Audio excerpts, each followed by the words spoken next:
in 1976, I visited a friend of mine who had a farm. She had a sheep farm in Marcotte, actually. She had a goat she wanted to get rid of, and I went in and looked at this goat, and by my standards today, she should never have been purchased. She was an ugly goat. She had big horns. She was no particular breed, but somehow when we made eye contact, that was it. And I bought her for $10, and that was what started the whole thing. If we're expecting kids to be born, then we're often down in the barn every couple of hours just to check to see if anybody's in distress. If the kids are born, then we will separate the kids and the mom from the rest of the herd for a few days so that they can get to know each other and really bond. And once they bond, then kids never like to be lonely, so they're back with the herd so the kids can play and run and jump.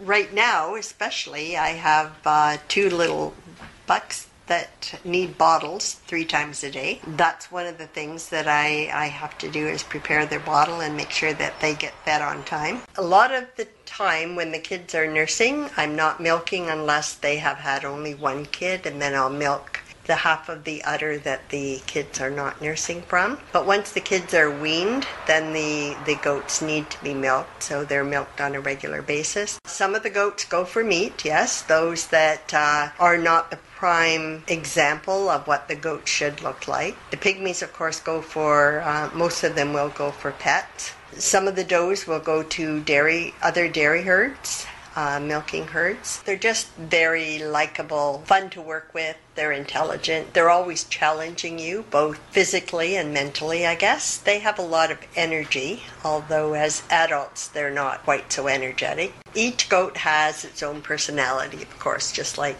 people or any other animal. The goat is curious.